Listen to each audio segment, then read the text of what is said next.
Right. So, looking at all this, it was all about the features, all about the benefits. My opening conversation with people, I literally ask them, I go, hey, when you walk into a resort, what's one of the first things you do when you get to your room? And I can tell people tell me I drop my bags and walk over to the thermostat. And if it's warm, I make it cooler. If it's cold, I make it warmer. And I said, okay, why do you do that? I said, because I'm not paying for it. Right. Got it. So, Right. all right. So you keep your thermostat in the hotel room 72 degrees. What do you keep your thermostat at home in the summertime? Oh, 78. Well, why? It's because they're trying to keep the bills down. I said, okay, what if we could give you a way to live like you're at a resort, 72 degrees, and your bills actually went down? Your consumption could go up, but your bills went down. Would that be of any interest to you? And people go, yeah, of course. Welcome to Sharpen the Spear podcast, where we help manufacturing executives command the front and win the floor. I'm Richard Walsh, creator of the Sharpened Impact methodology, and I spent decades helping leaders transform frontline teams, unlock hidden profit, and capture capacity they didn't even know they had. If you want to see where your leadership gaps are costing you and how to fix them, head over to grittolead.com and run the free Sharpened Impact Simulator today. Let's sharpen your edge and get started. And we are back on STS Sharpen the Spear podcast with another incredible guest, good friend of mine, Michael Hamburger. And Michael, no one knows Michael as well as Michael. So, Michael, we need the backstory. Bring us up to speed so we can get into the conversation.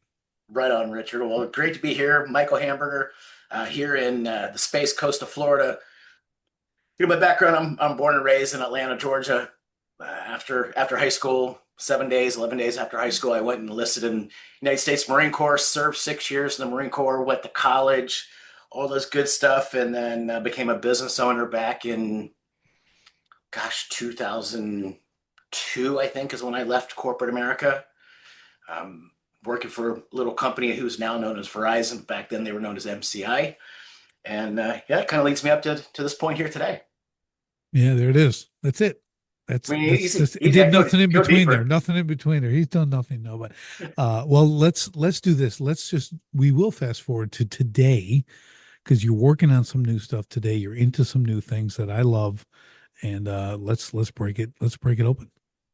Right on. Well, Richard, I think you and I met. We were just talking before we hit record a minute ago. You and I have known each other since what, 2009? Yeah. So Yeah. almost 2 decades. Neither one of us had hair back then either, so we look about the same. That's Um, right. but I met you. I met you when I was working with a company as their sales and VP or sales and marketing VP, and got to know each other. Figured out we're both Marines, have great sense of mentality, pride of being a Marine, and over the last several years, I think I was on your podcast. We were talking the other day. I think I was one of your first Uh, guests yeah. ever Yeah, like on 6 years ago or STS. something. It Yeah. was a while. It was a long time Yeah. ago. Escape the owner prison. That was it. Escape the owner prison. Okay, right on. Yeah. That was like Well, 2020 or something. well, I got into 2019. digital Man. marketing back in 2004. I started using Al Gore's internet, and I'm grateful for that. Or I might end up having a law enforcement career or something still in telecom. But I got into digital marketing back in '04, and about 8, 9 years ago, I opened a marketing agency, and really have done over $1 billion in digital sales since I got involved. But then, the crazy part is it's funny how like one thing leads to another thing leads to another thing. And being a serial capitalist and opportunist, my business partner in the marketing company and I had some guys come in that were selling this electronic or electric efficiency box. Kind of, you see it right here, right there Yep. behind me on the wall.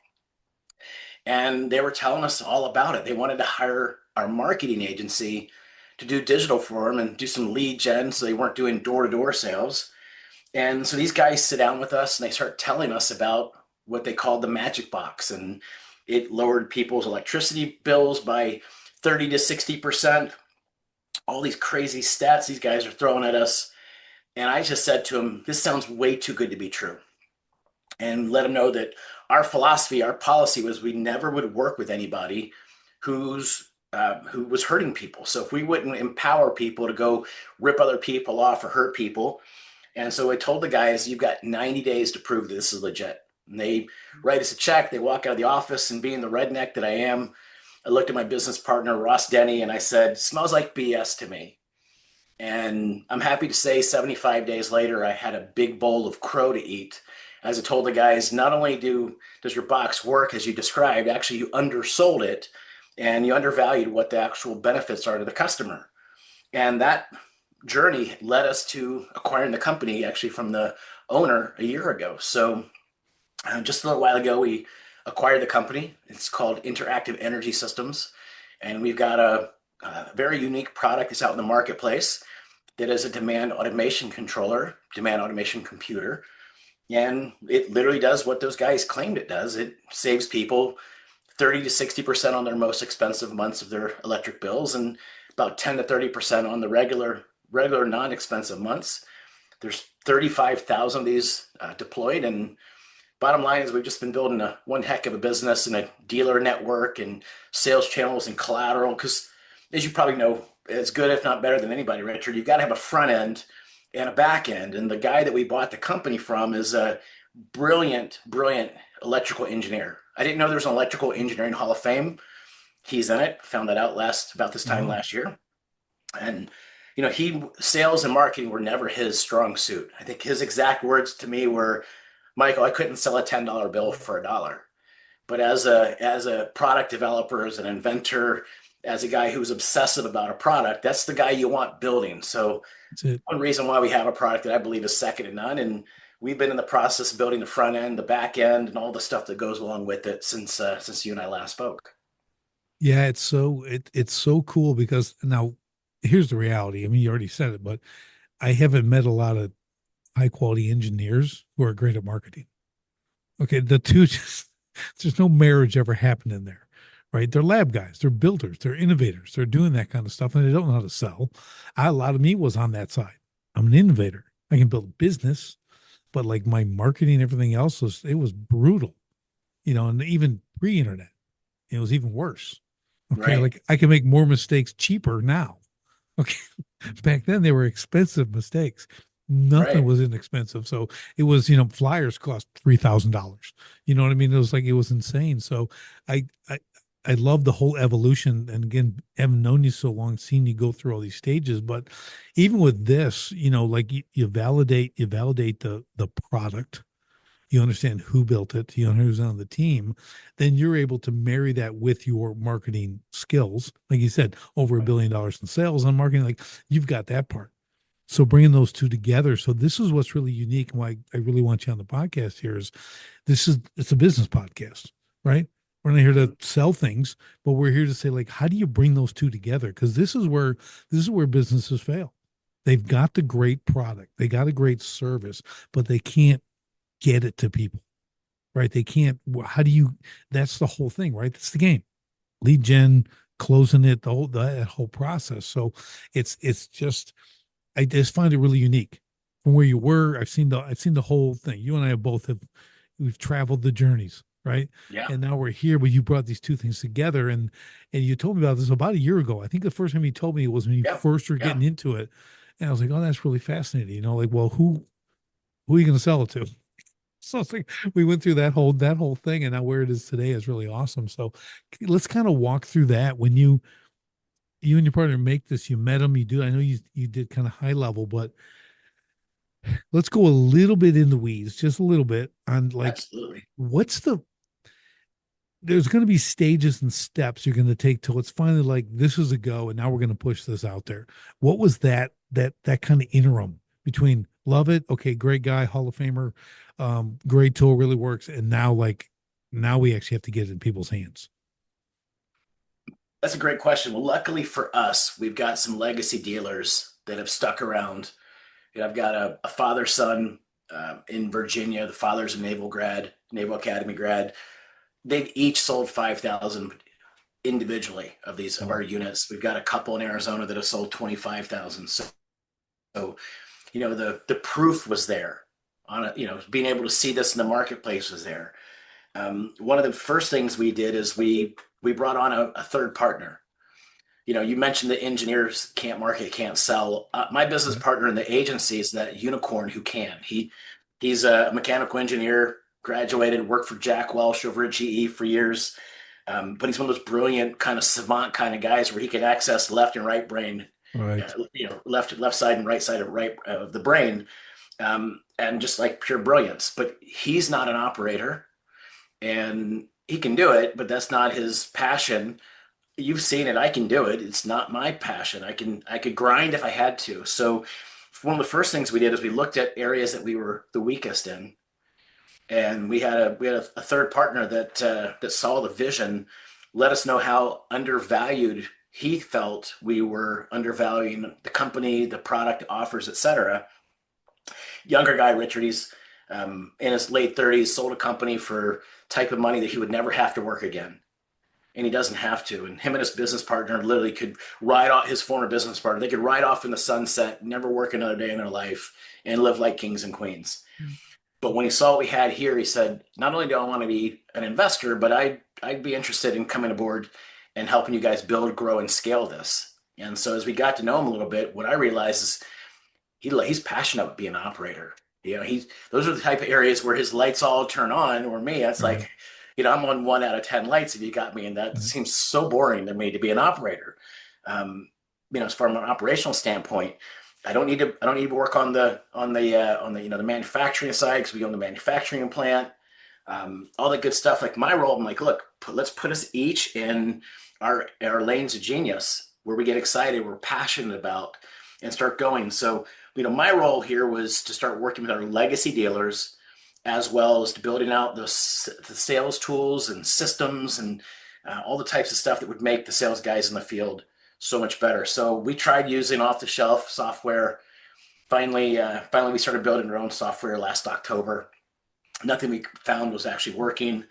And even though this is an emotional sale, it's also got to be backed by logic.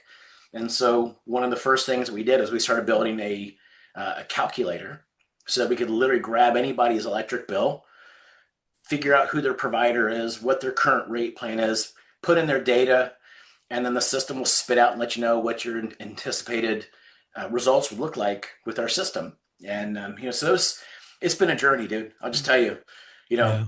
starting up, and I'm sure your listeners can understand, like just getting insurance, liability, workers' comp, with what's happened in the solar space, it's been devastating. And so I laugh. I go, it'd be easier for me to be a person living in Haiti to adopt an American child than it was to get insurance.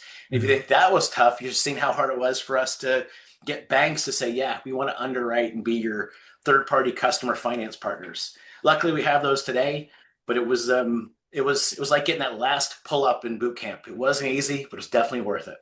Right. That's awesome. Yeah. It is. It's really, it, it's not complex because it's easy to say it's complex. It's not. It's just every step is difficult. Oh yeah, You know what I mean? It's not, you're not like coasting and then all of a sudden you run into a little bump. I mean, it's like every step, and half time you don't even know what the steps are. You run into these things, that are going to slow yeah, things down. And like you said, first, you're going through like, how do we get people to validate why they want this? How do you compare what they have? I do the same thing. I have a simulator. Like we create a simulator and you can answer these right, questions and it pop out like, okay, well, that's a, great lead magnet, right? They can see their situation. We all have to figure out how to do that in our own space. It's one of the great techniques, but then like you said, now you got to walk through it. You have to produce these. You got to sell them. You got to get them out there. What is the insurance? What are you insuring?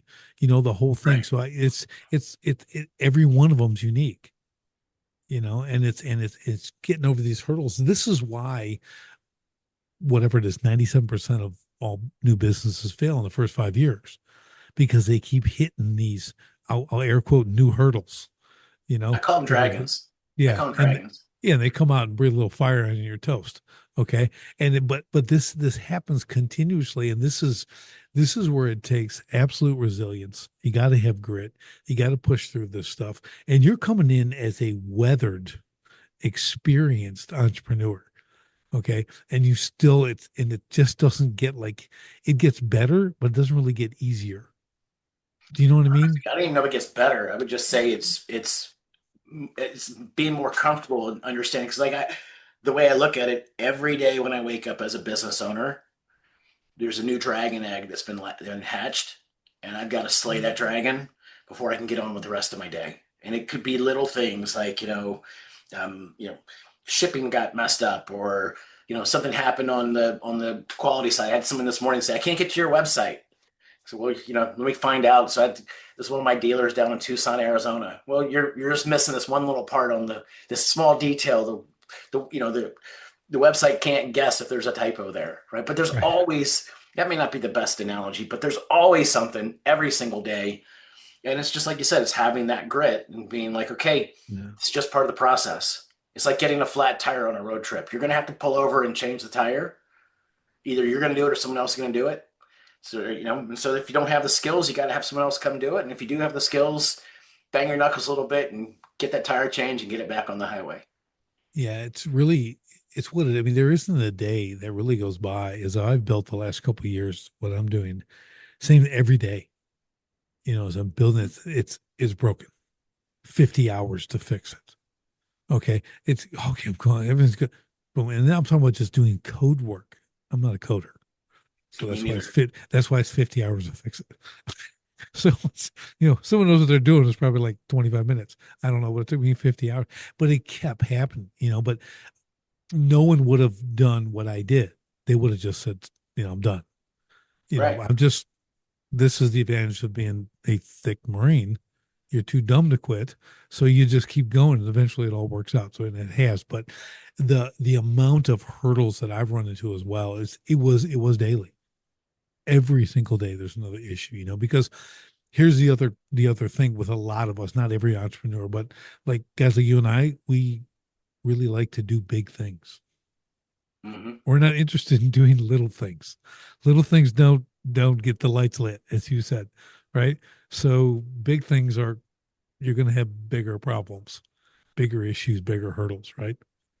Next level, next devil, right? Yeah, yeah. It's That's just the thing. I think I would be kind of bored if it was just doing the same thing day in and day out. I'm not a guy that sticks to doing that same monotonous detail every single day. Every morning that I wake up in the companies that I own, there's always something that requires a little bit of attention, etc. But also having that true vision and knowing what are we building for? Is it worth it? We're going to put in time and energy and effort in anything that we do, whether we're an employee working for someone else or whether we're an employer and we're out there doing it for others. So it's like there's that analogy you've heard some say, it's tough when you quit and it's tough when you do this, so pick your tough. I'll pick yeah, my tough where it's like, hey, I know I've got a vision and my focus is over there. When I actually get to wherever my destination is, like, man, I thought I'd feel a lot different, but I accomplished that yeah, goal, accomplished yeah. that dream. Yeah, it's kind of it's I say the journey and all that, which it is. It's important, but without the vision, there's no journey. Hmm. You're aimlessly wandering, and that's what a lot of business owners do. Because I talk to them, I want to work with them, and like there's no plan. They're just getting to next Friday. Well, You know that's a what I mean? shame because, as you know, and as I just shared, I also own a marketing company. And, one of the things that separates our marketing company from so many others is that we invest the first 4 to 6 weeks just in building strategy and understanding the marketplace, understanding the customer. And some of our customers understand it's like us, right? If we're going to go into battle in the Marine Corps, you know what that battle plan is before you step 1 foot close to fire. Doesn't mean things aren't going to change. They're going to change in a heartbeat. Like Mike Tyson said, everybody has a plan until you get punched in the face. Yeah, But and I look at the marketing structure. It's like I talk to business owners and I go, "What are your numbers?" They don't know them. Where do you want to get? Well, I just want to get to here. Well, how do you intend to go from here to here? We got to have a strategy that takes us from one to the other. And with this, it's like we know what that end result is. We've got 35,000 units that have been deployed. Those are 35,000 households that can stretch their bills when it comes to energy. They can consume more energy. They can keep their homes cooler in the summer, warmer in the winter, and still save money. so we're helping people get from one side to the other just by painting that picture for them and then having a detailed plan. This is one of the most technical things I've ever done. I've got a Yeah. physical product where in my previous career in the last 20 plus years, it's always a digital product. My cost of goods were never the same. So again, it's being a business owner, next level, next devil, finding employees that say, hey, I want a raise, I demand a raise or stuff like that. It's always going to be something, right? Yeah. It's always something, and I think I'm not going to totally swerve here, but it's going to be a shallow rabbit hole. When you're talking about electric now, like people have to understand the rate of consumption Hmm. with AI and everything else, right? They're saying in less than it's like 3 to 5 years, AI alone will consume our entire grid's Yeah. capabilities, right? Yeah. So two things. First, they got to fix that, right? And go nuclear. Okay. But it's like, but at the same time, like high demand, high price, Oh yeah. short supply, high price, right? You better start thinking now about how you can save on your, on your own bills. This is the individual, this is the self-ownership thing. Like, what can you do? And that's why I love this product that you have. You bring us out. This is I'm going to put it in the quick fix category, right? Hmm. I mean, you're looking at this box that's like, I don't know, it's like 18 inches by 18 inches. I don't know. It's like you're looking at this thing and you're thinking that'll do that. I mean, yeah, Let's just put it in reference. It's about the size of a box of Jordans, right? yeah, there you go. Well, unless they're mine, I'm big feet. Um, Boat shoes you got. yes, yes, I have to shop by size, not style. Um, but I look at that too. Like this is one of those innovations that come to a market, and I think this is where when we talk about marketing a product, you've got this incredible product, like because we all know that it's benefits over features, right? Oh You're yeah. selling benefits, not features. You have all the features. Like you said, I think of the logic aspect you mentioned earlier, like that's your final lid close on the literal sales close, right? You're selling on the benefits, and then it's wrap it up with like how awesome it is, and then put all that together and you sell. But again, like you, people can say there's no way. Where I has hate to this believe. been? Look, I'm a skeptic or a cynic. As you know, and I did a lat move in the Marine Corps. Went from a Cobra helicopter plane captain, a fancy term for a mechanic, to an MP, the most hated Marine in the Marine Corps. That's right. Right. So, looking at all this, it was all about the features, all about the benefits. My opening conversation with people, I literally ask them. I go, hey, when you walk into a resort, what's one of the first things you do when you get to your room? And I can tell people tell me I drop my bags and walk over to the thermostat. And if it's warm, I make it cooler. If it's cold, I make it warmer. And I said, okay, why do you do that? I said, because I'm not paying for it. Right. Got it. So, Right. all right. So you keep your thermostat in the hotel room 72 degrees. What do you keep your thermostat at home in the summertime? Oh, 78. Well, why? It's because they're trying to keep the bills down. I said, okay, what if we could give you a way to live like you're at a resort, 72 degrees, and your bills actually went down? Your consumption could go up, but your bills went down. Would that be of any interest to you? And people go, yeah, of course. It's at 1, 2. We open with comfort. That's the Hey, emotional side. And then we say, hey, we can also save you up to 30 to 60%. That becomes the logical side. It's that Mike Tyson 1, 2 punch again, right? One, one, well, two. yeah, and when you frame it in a resort, you put them in another place. Mm-hmm. Their mind goes to that. Okay, they've probably had good experiences there, right? And if you started with imagine sitting in your home and it's 72 all the time, yeah. So I do 78 right now. You know what I mean? It's like I love that you attached it. You took them away from there, put them in this place that's luxurious. They don't have to worry about it, and now you can bring that home. That's what's cool. Right? I don't know if I'm sure you thought of that, but it's like to me, it's like that's always the thing. You have to transport people. I always say when we talk about their pain, right? We get the pain, whether that's utility bills or it's, physical pain, to not the how to fix it, but the outcome. Show me Right. the sunshine and butterflies. That's what life will look like when I do that. That's that. So we're sharing, we're sitting in their pain over here and then we're showing them what it'll be like after. They don't care how it's fixed, Right. right? That's my point. Big box, little box. If the box fixes it, that's all I need. I don't need to Right. know what's in it. I just need to know where can I get it. As That's I all I tell need. a lot of my guys, I don't care how the sausage is made, it just has to taste good. That's right. That's right. And that's what I'm saying. It's like, and I think more people from their business standpoint, I get this all the time when I'm working with businesses. They love their features, Hmm. and I get it. They built it. It's their baby and everything else. I said, but it's not going to sell your product. It's really not. It's not. If you just spent time telling how great it is, you're going to sell some to the five engineers that are interested in all that stuff.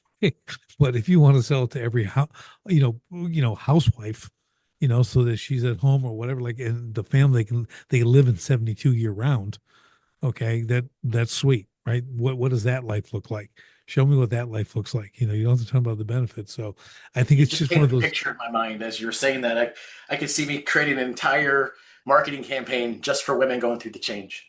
Hey, wouldn't it be great if, There you I go. might get in trouble for my wife, but that's a different story, and we'll kind of leave that one here on And the table, you had the fan, the hand right? fan. That's just they're flapping like they do in church. They're like you got that because we got a few of those in church. Seem like oh the fans are out because they got to turn the heat down. But Well, I yeah, you can't could do believe that. how many people, like I said, live at a temperature that they don't enjoy. I know you, of all people, understand. In the 90s, I can remember being out at Camp Wilson in 29 Palms, Oh, dude. 50 Marines in one of those big tents, spending the night there. It's 100 degrees out. They roll the flaps up on the sides so we get a little cross breeze.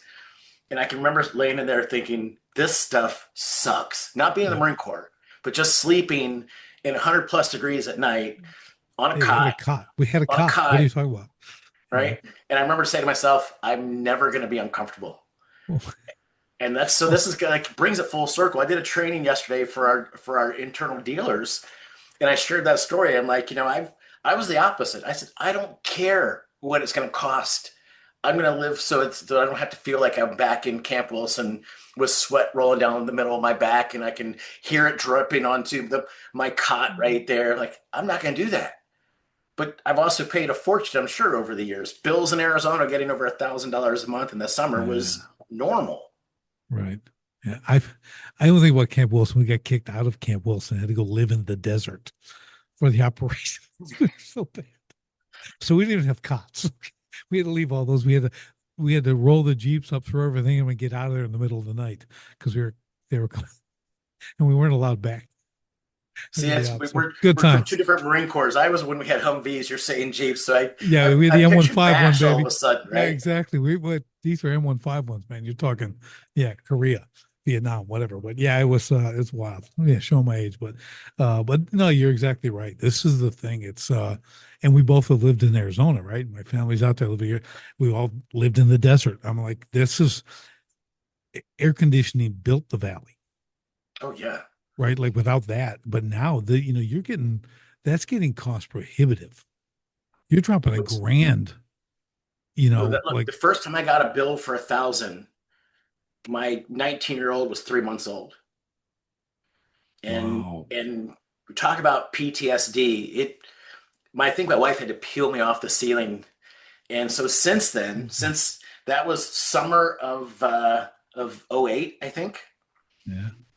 We got that bill, and then like we knew, don't do anything from 4 o'clock to 6 o'clock or 4 o'clock to 8 o'clock. And so until we purchased the company, even like my wife bought one of those Coleman inflatable Yeah. spas during Yeah. COVID, and every day at 3:30 she'd walk outside and she'd unplug it from the wall because she's like, look, I'm not gonna, because it's electric heat. That's a big draw. Anything that has a Yeah. thermal device on it that's electric is a huge draw in your bill. Yeah. And it's like, I think most people don't realize that they've got another way of living. I didn't. Right. We looked at solar, and we always had people knock on our door for solar and for batteries Yeah. and whatnot. And if I'd known about this product's been around long before. I mean, I'm born in '72. This product came out in '78. A That's different what's amazing. revision Yeah. of it, right? Yeah. There's 38 different versions that we have of this. It's just I would have bought it as a consumer years ago. Right. But see, that's the thing, right? Goes back to marketing. You didn't even know it existed. His entire marketing strategies he found a handful of distributors in the states where the product works and said, you people handle that. I'm going to stay obsessed on product. Right. Right. So we took that same product obsession and said, we're going to keep obsession on product. But what if? What if we found dealers and actually created outside sales teams and all the good stuff there? So that's, we've got our goal is we've got 35,000 legacy customers, just residential. And, we've got some of the data. So we have like the Google Maps and we can see like this is a product that goes viral. Like you and I happen to be at the bar, but let's pretend we're in Arizona still. Right. We're at the neighborhood barbecue on 4th of July and you're like, dude, did they get you again? Pick whichever utility provider it is. Right. Because summer rates went up 6 days ago. On the 1st of May, Yeah. all three major utility companies in Arizona have their summer rates. A couple of them will have another jump throughout the summer where the rates get even crazier. So we're at the barbecue and you're like, hey man, did they get you again? Pick the three letters for the utility company you want. And I said, no, no. And Richard, I've been to your house. You keep it a little bit warmer than I like. We got about the same size house. My bill's 200, 300, $400 plus lower than yours. And all of a sudden you go, baloney, show me. Well, come on, let's go. Or I pull up my phone and I show you and you go, what is it? And I take it inside my house and go, it's this guy here. I go, what does it do? It's air traffic control for my home, right? Love it. That's So awesome. it's Yeah. it's a good It, viral product for our yeah, dealers. They man. love it. They make one sale. Next thing you know, a couple people share, and that becomes sale over sale over sale for them. Yeah. I mean, this is the timing's right also.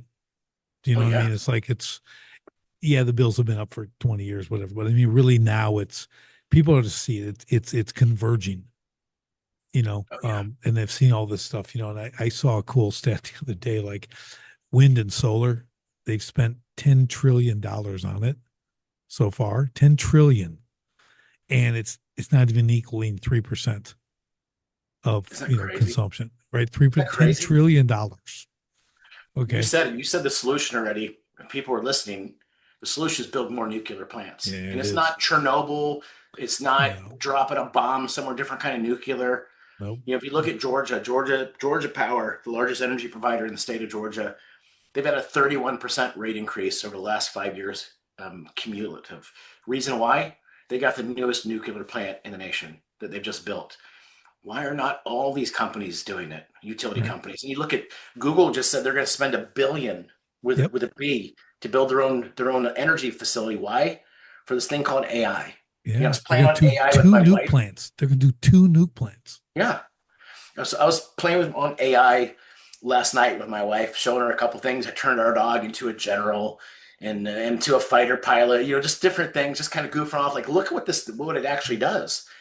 And she said, "Well, aren't you scared that you're hurting the environment?" Like, for doing that? No, no. You know, Yeah. if anything, I'm more concerned with the fact that I'm pulling electricity out. But at the end of the day, it might help my business a little bit. So let's do a little bit Yeah. more. Yeah. It's something. It's really fascinating, and it's, you know, the whole energy in itself from mining. Okay, so you're talking mining, you're talking oil refinery, right? All this stuff is like it's energy consumption Oh or yeah, energy creation, right? It's one or the other, right? Some has to, it has to consume in order to produce, right? Same thing. So you got to go into the ground and take this stuff out. Well, that takes energy, you right. know. Any civilization that is a legit civilization requires inexpensive fuel. It doesn't Absolutely. happen. You have to be able to you can't build a civilization with high price, super expensive fuel. It doesn't happen, So and for me, I'm always like, why don't people get this? Why is this not taught? Well, because there's this environmental agenda and the whole thing, and they're doing all that kind of stuff for control and whatever. But I'm like, this is the reality, But we're, What? we're removed from it, right? Right. Our great ancestors either were hunters or gatherers or farmers, et cetera, and to survive, they actually had to go do things. When I come home, I put my key in the door, unlock the door, I push a little piece of plastic up, and all of a sudden the light in my hallway comes on. I don't think about that. It That's just right. is. And if I'm too warm, I walk over to this little box on the wall and I do a couple buttons, and then it's cooler, or vice versa. It's like we don't think about what we don't have to experience anymore. Yeah. I do this You know, exercise, and I actually did it this morning. Come back from the gym, I'm kind of strolling the yard, and looking at stuff, and I started thinking about just that. I'm like, what if, like, we didn't have that? We didn't just turn a light on. You kind mhm. of got to go back. I mean, it's like, and this, and like, yeah, I have a fire pit, but I don't have to heat my home. Though a lot of people out where I do they're collecting that wood every year and they're heating their home with wood and all, which is cool. But I'm like, man, that's too much work. That's a lot You know, of funny work. you say that. You know? I just had an awareness moment a few weeks ago. A customer from like 2000-ish, called from Alaska, from Juneau, Alaska, reached out to us and said, "Hey, I want to buy a new computer." And as I was learning, because I've only lived in the southern part of the United States. The farthest Okay. north I ever lived was North Carolina, and that's because the Marine Corps put me there. Other than that, I'm a lizard man. I need warm places to live so I can, get a little vitamin D and have a big smile on my face from that. But talking to this gentleman in Alaska, he was explaining to me that because of our computer, he gets a better price because he has a heat pump, and that's his primary. His secondary heat, I go, secondary? He goes, yeah, I've got to have a backup. Right. Secondary heat is he uses water out of his hot water heater to heat his floors. And then the third way that he heats his home is with pellets. And the fourth way he heats his home is with a fossil fuel backup, which he's not a fan of fossil fuels.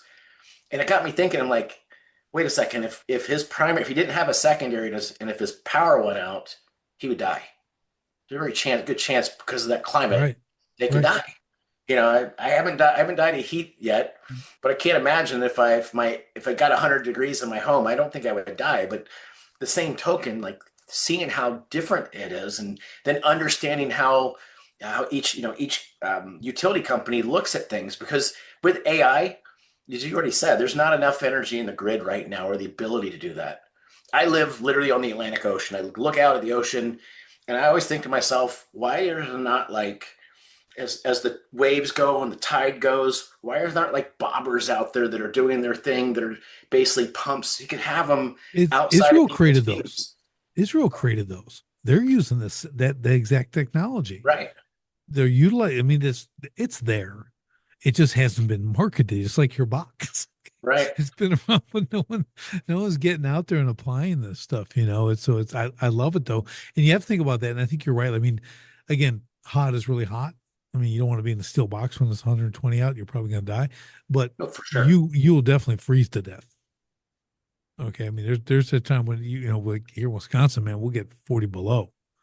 50 below. That's I gotta cold. compute that. I think the Okay, coolest I've ever been is like negative single digit, right? And yeah, that's snowboarding because of a wind chill. that's right.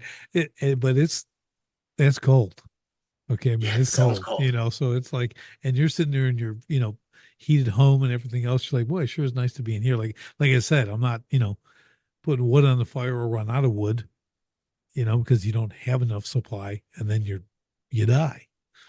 So it's just, but I just again, back to the business aspect of all of this, we have to look at that. And I think to go kind of macro with this, and we just did it, but really looking at the economy of energy, Mhm. right? So from a business standpoint, you got to bring this inside and go, where does this fit in the economy of energy? Yeah, you're saving 30 to 60% of the bill, but like grander scale. So if you're taking that vision and you're looking down the road, you know, like what are you projecting with this? What are you seeing? Is there going to be additional innovation? Are you like, this is going to be awesome for the next 10 years? Then deals do you guys ever do that? Do you have these sessions 100%. when you 100%. So we bought someone else's baby, right? And so the baby that we bought doesn't have AI in it. It has, some of the boxes have connectivity. So we're looking at it saying, okay, again, sales and marketing mind. So wouldn't it be great if we were able to aggregate all the data out of the box? We know what somebody's current energy bill is, what their rates are, tariffs, et cetera. So if we were to take them off the plan they're on, put them on the less expensive plan they don't get access to unless they've got one of our boxes, and we're able to show savings, I can create a viral app. I can also create over-the-air updates. I can make settings over it. So, we're looking at connectivity. Bluetooth, cellular, Mm, um, Wi-Fi, even satellite potential, and things like that that are not just for sales and marketing, though that's a big part, but also that would be for keeping up to date, less expensive. I don't have to send a technician out. I don't have to talk to the homeowner or the customer over phone, which means less human capital from a customer support right. resource side. But if they were to, literally go to an app and say, I want to change my demand limit from a 5 to a 6, if there's a lifestyle change, like my business partner Ross, when we put the box on his house 1 year ago, he lived by himself and he kept it at 78 in his home prior to us putting the box on. And that is his fiance moved in. She brought her daughter. It's now his wife, and they went from 78 to 72, 6 degree difference, and still saved almost 50% on those same month over month bills. Looking at Mhm. 24 to 2024 to 2025. So we're always looking at it from an innovation standpoint. How do we make it better for the consumer? How do we make it better for the utility company? Someone asked me yesterday, wouldn't utility companies hate us for this? And I said, no. I've got several utility companies that are customers of ours, where they have a different type of demand event where they, at the utility level, they send a signal and it reaches one of our boxes and it turns the demand down a little bit, so their home becomes more efficient at the time.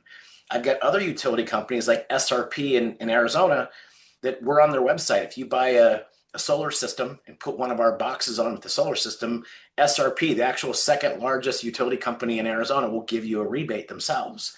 So it's really just understanding, I think, not just innovation, but it's also understanding where the market is. So like I don't think the energy companies are worried about consumer draw. They're more worried about data centers and AI and things Yeah. like that. So the data center guys have really been our focus. Like, look, why are we as consumers having to subsidize the demand and the draw that the data centers have? We don't get much out of it. And I Right. sold data when I first got the Marine Corps in '98. I was selling telecom and data, and I can remember just walking in. You could hang meat in there, and Yeah. they're Yeah. water cooled and back up to the backup to the Yep. backup. And Yep. here's your different air conditioners, and that was 30 years ago almost, Yeah. 98, so 28 years ago. I Yeah. think things have changed, but the demand, no pun intended, but the demand for electricity in those data centers has increased. Yeah. And data centers are popping up everywhere. Yeah, we got a big fight right now here for one. We have an old General Motors plant that shut down a decade plus ago, just sitting there empty. They want to turn it into a data center. And everyone's, because I mean, you got the big hum, you got the water cooling, you got, uses all this stuff, right? A lot of demand. I think one of the points you're making here is with the electric company, like if you can save on demand, they can serve more people. Yeah. They don't lose. They don't lose by people saving on the electricity. You know what I mean? Because it's not finite, Well, if you or it think is about it, finite. It is think about it finite. this way. Most people in today's modern America, most families are two families, two members that go to work. Right. So as brilliant as solar is, a lot of times solar is powering an empty house. So if you get home from work between 4 o'clock and 6 o'clock, like 80% plus of America, and I'm making up that percentage, by the way, and your kids are coming home from sports, and you've got dinner that goes in the stove and on the oven, and the kids are going in the bath, so the hot water heater turns on, and Mm. the sports gear goes into the washer and the dryer and the dishwasher's on. All of a sudden, that requirement for electricity is just going up and up and up, right? So the energy providers, because they have a monopoly usually in their market, their mandate is they've got to provide 100% of required requested electricity usage at any time. So, what they did is they built the time of use plans where you pay a lower rate when most people aren't home, and then when everybody gets home, like I just painted that picture, a rate that's 4 times, 5 times, sometimes the cost. But then when you add the demand element, which if any all your listeners who are commercial guys who have commercial bills, what they're accustomed to having that three-part bill. Peak, Right. which is rush hour traffic, off peak, which is not rush hour traffic, and then demand, which is the speed or consumption of use, the time of use. And so, you look at that and it's just it becomes crazy. Yeah.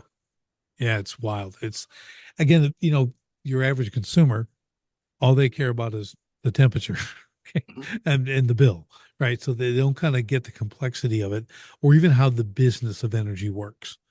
And it really is fascinating. We're not going to dive into all this stuff, but the energy sector in itself is fascinating from a Yeah, consumption standpoint, a providing a collection, that from an investment standpoint, it's I've told you it builds civilizations. It's 100%. Well, think about the energy. responsibility they have. They've got Right. lives at stake. If they don't Yep. provide energy, it's not that they don't get to watch the Wheel of Fortune. It's that people literally die. Yeah, we have there's a company, Power Solutions International, and they're based out of Chicago. They're all here. They got three different plants. They're one time they had 63 megawatt generators sitting out front of their thing, right? And they're building the housing on them and stuff. 3 megawatts, like they have a It's huge. 4,000 gallon diesel tank underneath them. So I'm going there. So I'm walking. I drive by every day. I gotta go talk to these guys. So I walk in on the floor and I find the shift guy, and I'm like, dude, okay, you just gotta tell me, is the world coming to an end? Like what? I've just watched you guys can't. He goes, no, man, this is just for AI. And I'm Mhm. like, dang, 3 megawatts. I mean, in the comparison to solar, it takes 10 acres of solar panels to create 1 megawatt of power. Megawatt, not even a gigawatt. Right. So Right. think about this. This is literally 10 by 30 foot. This is a shipping container. Right. It's very heavy, but it puts out like that's 3 megawatts, But again, it's running by fuel, it's diesel fuel that's running these things, man. These are big cat generators and stuff. Right. Fascinating though. You know what I mean? People don't think about this and they're like, and they just keep bringing them. They went from 20 a month to 60 a month. That was the demand. That's Is a this a big data jump. center that's already up and running, or is this coming soon? These are just supplying. Got it. Okay. These guys are manufacturing, so they're getting the generator, and then they build all the housing for them and everything else, cupolas, the whole deal, and they ship them off. They're just fulfilling demand. And They it's not just going to get create the easier. power. Yeah, they're just growing like crazy. It's amazing, but I'm like, wow, I mean, you don't when you see that, it's one of those things where you look at it and go, that's a lot. Yeah. That's created a lot of power. And I'm thinking backup generator, right? And I'm like, no, this is not a backup generator. This is legit 24/7 running. This is not if things go down. Because I thought maybe they're backup generators for hospitals or Think something. about the investment, not just the fuel and maintenance, but just the equipment. They obviously had to make that capex because they're not getting it from the grid, or if they are That's getting it right. from the grid, it's That's not a right. cost advantage. So it's an interesting thing that you bring up. I mean, you got my little monkey brain going nuts over here as I'm thinking about, like, think of the difference in that. And we don't think about that. I'm telling you Things because could. because like diesel, I mean it's high right now, okay, because of whatever's going on in the Middle East. But the reality is it's the cheapest fuel. Mhm. I mean it's plentiful, unbelievably plentiful, right? Like, and they're using it for this, like so that I mean, imagine that bill. You're not going to swipe your card on a 4,000 gallon diesel fill. You better have a big card, You better have the unlimited especially see Amex. Yeah, diesels, even more expensive than premium fuel right now, premium unleaded. It's a yeah, huge difference. But that's why the cost of all of our stuff is going up right now. that's right. That's right. I'm telling you, Transportation man. and fuel. It's energy. It's inexpensive energy. You got to have it. So just awesome. Well, I think we beat that horse long enough. Well, it's dead. So just in case people are worried, I'm beating a Rest in live peace. horse. Rest in peace. Rest in peace. But Michael, this has been awesome. So let's do this. How do people get to the box, get to you, whatever we need to do here? Let's give them the direct path so they can, if they're interested in getting more info on this and putting it in their home, because I would advise it. Okay, I'm Absolutely. recommending it. I'm working with distributors and other individual electricians. I'm helping them get this in people's homes as well because I love it. I love what it is. Appreciate that. Well, the number one thing I would tell people, if you've got an interest, is just reach out to me directly. I'm happy to share my cell phone number. It's all over the world, all over the web. But it's real easy. It's 480-515-9890. Best way is call or text. But I would tell you, just do a little bit of homework first, is look at your local energy provider, whoever that is, and see if there's a time of use demand plan, time of use demand. And if you've got that at that point, then you know that you're in a prime market. But I've got people literally all over the United States that live in a state like Arkansas or Oklahoma or somewhere that they don't have it themselves, but that doesn't mean they can't offer it other places. So, Right. I'm always looking to expand our nationwide dealer network. Someone can visit us online at interactiveenergysystems.com, interactiveenergysystems.com, and you'll see right there on the page there's a dealer inquiry section. Go there, put your information in, and expect me to give you a call in a day or two. But the reality is this, Richard. I think that the time is now. It's been a perfect time. We're seeing a perfect storm brewing between mass consumption and the requirement for more, and then for people are tuning into your podcast here. They're either business owners already, or they're Right. people that are looking at the operational standpoint of being a business owner. So isn't it great if you could offer a product that's in a high demand that has a massive benefit to your customer, as well as a sidebar benefit to the actual energy providers? I think it's a triple edge win-win-win. I might be a little biased, but I do think that it's a great opportunity for a dealer. It's a great opportunity for a consumer where they can actually see the proof. As we always say, the proof is in the power bill. Even more so, the proof is in your power bill. So I just say, hey, if you want to see it, run the numbers, book a time with me. I'll happily show you how. If you've already got some kind of home improvement business, this is just adding another SKU, and it's two extra questions that you ask during the entire process. When you've gained your customers' trust, you ask a couple questions. The next thing you know, they're asking you for information, and then it's just like I said, it's a product that we've got that's backed by a 30-year warranty, um, and the proof, like I said, the proof is in the power bill, and if you can make a few extra $100,000 a year by offering a secondary product to what you're currently doing, or even doing it full time, it's a whole different equation for those type of people. Awesome. Awesome. That is awesome, Michael. Well, this has been a great discussion. I appreciate it. I knew it would be. I appreciate being on as an OG podcast for, Right? this is your second one with me.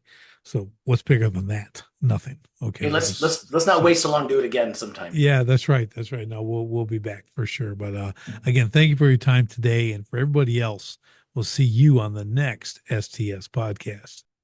Thanks for joining me on the Sharpen the Spear podcast. If you're a manufacturing executive and you're serious about unlocking hidden profit, improving frontline leadership, and taking control of your floor, go to grit2lead.com right now. Run the free Sharpened Impact Simulator and discover your biggest opportunities are hiding. Don't leave millions on the table. Sharpen your spear, lead from the front, and win the floor. Until next time, stay sharp.